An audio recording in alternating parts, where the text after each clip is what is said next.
Assalamualaikum warahmatullahi wabarakatuh. Bismillah, walhamdulillah, wassalatu wassalamu ala rasulillah Sayyidina Muhammad ibn Abdillah wa ala alihi wa sahbihi wa man walah, wa la hawla wa la quwwata illa billah. Subhanaka la ilma lana illa ma 'allamtana innaka antal alimul hakim. Rabbi shrah li sadri wa yassir li amri wahlul 'uqdatam min lisani yafqahu qawli bijahin nabi was sahbi wal ali amma ba'd. Para muslimin wal muslimat, pemirsa Dalwa TV rahimakumullah. Alhamdulillah, puji syukur kita kehadirat Allah Subhanahu wa taala yang senantiasa memberikan kepada kita rahmatnya, nikmatnya, dan anugerahnya. Alhamdulillah, kita masih diberikan kesempatan oleh Allah Subhanahu wa ta'ala untuk mengisi hari-hari yang penuh dengan keberkahan ini, untuk memakmurkan waktu-waktu yang Allah jadikan sebagai waktu yang berkah ini dengan bermacam-macam amalan ibadah. Karena kita semua tahu bahwasanya bulan Ramadan adalah bulan yang teramat istimewa. Bulan yang dikatakan tuftahu fihi abwabul jinan falam yughlaq minha babun wahid. Bulan di mana semua pintu-pintu surga dibukakan oleh Allah Subhanahu wa taala dan tidak ada satupun pintu dari surga yang ditutup. Wa tughlaqu fihi abwabun nirani wa lam tuftah minha wahid. Dan bulan di mana Allah Subhanahu wa taala menutup semua pintu-pintu api neraka dan tidak ada satupun pintu neraka yang dibuka oleh Allah Subhanahu wa taala. Wa tusaffadu maradatus syayatin, dan diikat semua setan-setan dan iblis dibelenggu oleh Allah Subhanahu wa taala. Itu semua adalah untuk menjadikan ibadahnya umat muslimin di bulan Ramadan menjadi lebih mudah dan menjadi lebih gampang.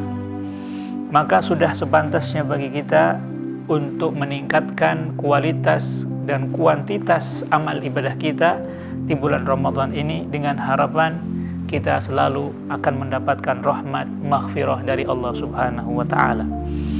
Termasuk dari amalan yang Rasul sallallahu alaihi wasallam ajarkan kepada kita di bulan Ramadan, beliau bersabda di dalam hadisnya, fastakthiru fihi min arba'i khisal, khaslataini turduna bihima rabbakum wa khaslataini la ghina lakum anhuma. Perbanyaklah kalian di bulan Ramadan dari 4 perkara. 2 perkara yang bisa menjadikan Tuhan kalian ridho kepada kalian, dan 2 perkara adalah yang kalian sangat membutuhkannya dan sangat memerlukannya.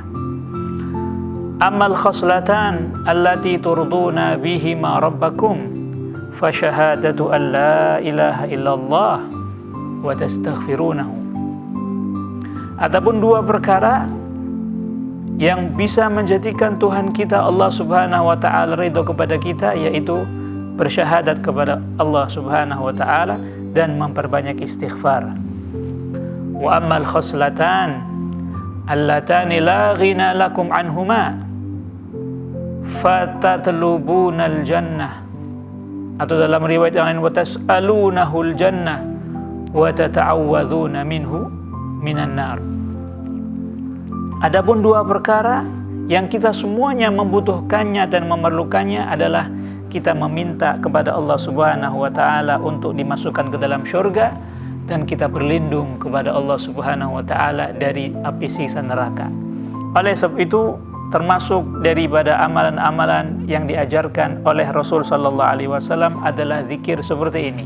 Asyhadu an la ilaha illallah, astaghfirullah, nas'alukal jannata wa na'udzubika minan nar.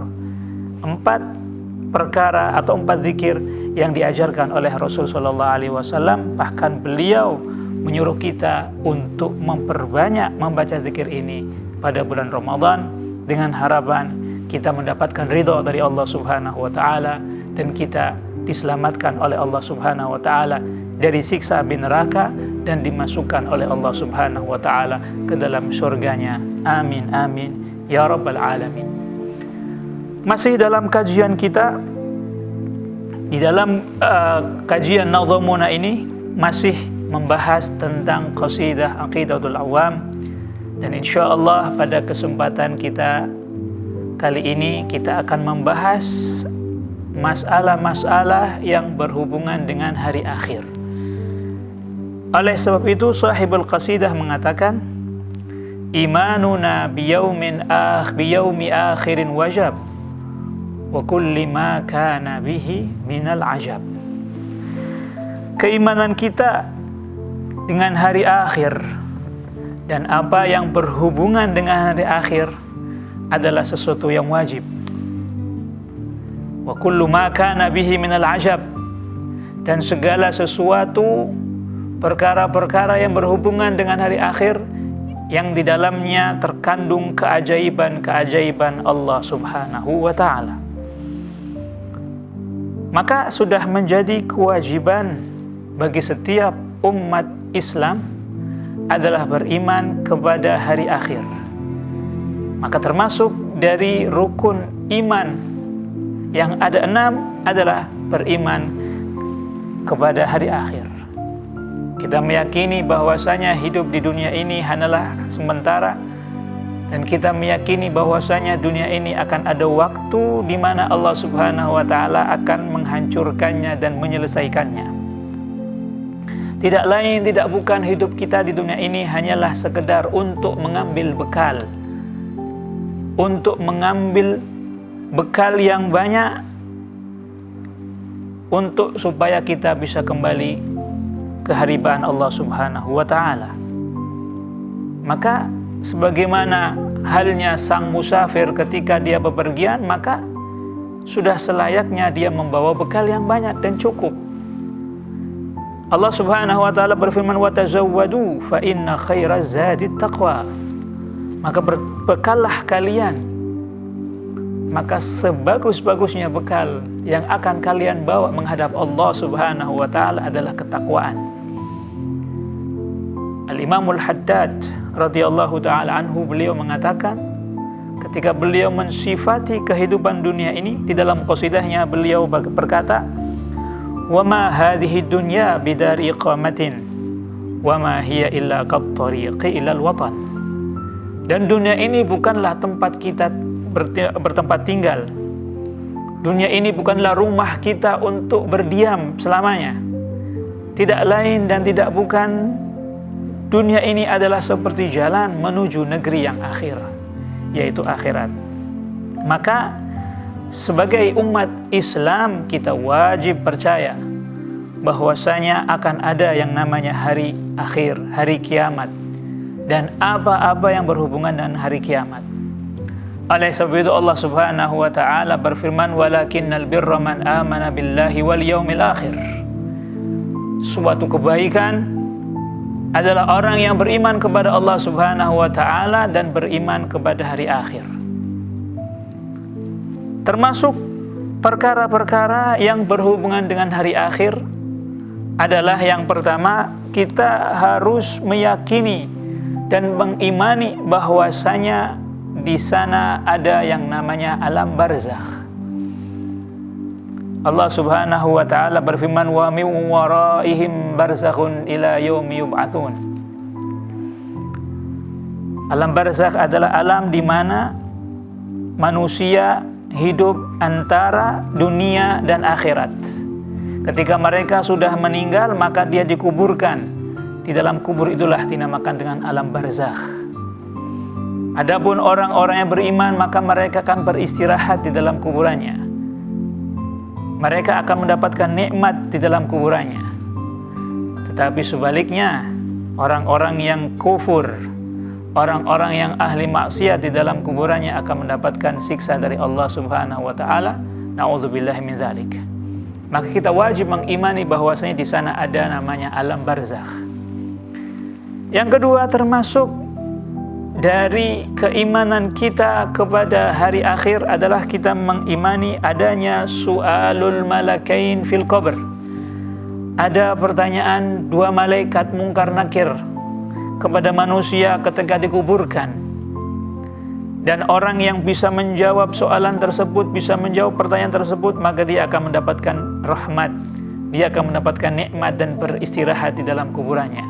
Tetapi sebaliknya, ketika dia tidak bisa menjawab pertanyaan yang diajukan oleh malaikat mungkar dan nakir, maka dia akan disiksa sampai hari kiamat. Na'udzubillahi min dzalik. Oleh sebab itu, di dalam hadis Rasul sallallahu alaihi wasallam bersabda, "Idza qubiral mayyit wa fi riwayah idza qubira ahadukum atahu malakan aswadan azraqan yuqalu li ahadihim al-munkar walil akhar an-nakir." Jika dikuburkan seorang mayit, dalam sebuah riwayat salah seorang dari kalian dikuburkan, maka akan didatangi dua orang malaikat yang hitam dan biru matanya. Salah satu di antaranya dikatakan adalah malaikat mungkar, dan satunya yang lain dinamakan malaikat nakir. Maka kita mesti percaya, karena apa yang disampaikan oleh Rasul sallallahu alaihi wasallam, apa yang disabdakan oleh beliau pasti benar. Sebagaimana disebutkan di dalam qasidah yang telah kita bahas pada episode yang telah lewat, wa kullu ma ata bihir rasulu fa haqquhu taslim wal qabulu. Maka apa yang diajarkan oleh Rasul sallallahu alaihi wasallam, apa yang disampaikan oleh Rasul sallallahu alaihi wasallam, maka kewajiban kita adalah taslim. Kita menerima, kita meyakini bahwa semuanya pasti benar, dan kita harus mengamalkan apa yang diajarkan oleh Rasul sallallahu alaihi wasallam, karena apa yang disampaikan oleh Rasul sallallahu alaihi wasallam, apa yang diucapkan oleh beliau semata-mata wahyu dari Allah Subhanahu wa taala. Allah Subhanahu wa taala berfirman, "Wa ma yantiqu 'anil hawa in huwa illa wahyu yuha." Dan tidaklah Nabi kita Muhammad sallallahu alaihi wasallam berkata dari hawa nafsunya, maka tidak lain dan tidak bukan apa yang beliau ucapkan adalah wahyu yang Allah turunkan kepada beliau. Maka setelah kita meyakini di sana ada alam barzakh, kemudian ada pertanyaan dari malaikat mungkar dan nakir, ada siksa kubur dan ada nikmat kubur. Setelah itu kita juga harus meyakini bahwasanya nanti ada al-ba'tsu minal kubur, dibangkitkan semuanya makhluk dari ciptaan Allah Subhanahu wa taala. Yang pertama yaitu Nabiullah Adam alaihi salam, sampai yang terakhir akan kembali dibangkitkan oleh Allah Subhanahu wa taala. Dan itu adalah dinamakan Yaumul Ba'tsi. Karena Allah Subhanahu wa taala berfirman, "Tsumma innakum yaumal qiyamati tub'atsun." Kemudian sesungguhnya kalian nanti pada hari kiamat akan dibangkitkan oleh Allah Subhanahu wa taala. Dan Allah Subhanahu wa taala menjelaskan bahwasanya nanti Allah Subhanahu wa taala memerintahkan kepada malaikat Israfil untuk meniup sangkakala. Maka tiupan yang pertama akan meninggal dan mati semua makhluk yang ada di langit dan yang ada di bumi. Fasa'iqa man fis samawati wa man fil ard. Kemudian tiupan yang kedua, thumma nufikha fihi ukhra fa idzahum qiyamun yanzurun. Ditiupkan tiupan yang kedua, maka semuanya akan bangkit dari kuburnya, dan itulah yang dinamakan dengan al-ba'tsu minal kubur. Perkara yang wajib diimani oleh kita selaku umat Islam. Selanjutnya, setelah kita mengetahui bahwasanya di sana ada alam barzakh, kemudian ada su'alul malakain, ada pertanyaan dari malaikat mungkar dan nakir, ada siksa kubur, ada nikmat kubur, kemudian kita mesti beriman dan meyakini bahwasanya kita akan dibangkitkan oleh Allah Subhanahu wa taala. Maka setelah itu kita mesti meyakini dan mengimani bahwasanya kita semuanya akan dikumpulkan oleh Allah Subhanahu wa taala di dalam padang mahsyar. Dan ketika Allah Subhanahu wa ta'ala membangkitkan manusia dari kuburnya, membangkitkan manusia dari kematiannya, maka disitulah akan menjadi jelas, akan menjadi nyata keadaan mereka yang sebenarnya. Ada yang dibangkitkan oleh Allah Subhanahu wa ta'ala dalam keadaan wajahnya bercahaya, bahkan lebih terang dari matahari. Ada yang dibangkitkan oleh Allah Subhanahu wa ta'ala wajahnya bercahaya seperti bulan purnama. Ada yang dibangkitkan oleh Allah Subhanahu wa ta'ala dan wajahnya bercahaya seperti bintang di malam hari. Begitu pula sebaliknya. Ada sebagian manusia yang ketika dibangkitkan oleh Allah Subhanahu wa ta'ala, mereka berbentuk binatang. Na'udzubillahi min dzalik. Itu semuanya menunjukkan amalan-amalan dan perbuatan-perbuatan yang dulu dilakukan selama hidup di dunia. Di dalam sebuah hadis, baginda Nabi Muhammad sallallahu alaihi wasallam bersabda, "Yuhsyarun nasu yaumal qiyamati hufatan uratan ghuralan kama khuliqu." Yang artinya akan dibangkitkan manusia pada hari kiamat nanti dalam keadaan hufat, tidak memakai sandal. Jadi tidak ada orang yang dibangkitkan oleh Allah Subhanahu wa ta'ala ketika dibangkitkan dia memakai sandal.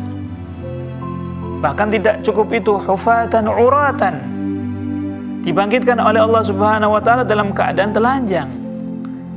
Pakaian yang sangat banyak yang dimilikinya ketika hidup di dunia, pakaian yang mahal yang ia beli ketika hidup di dunia, tidak dibawa ke alam akhirat.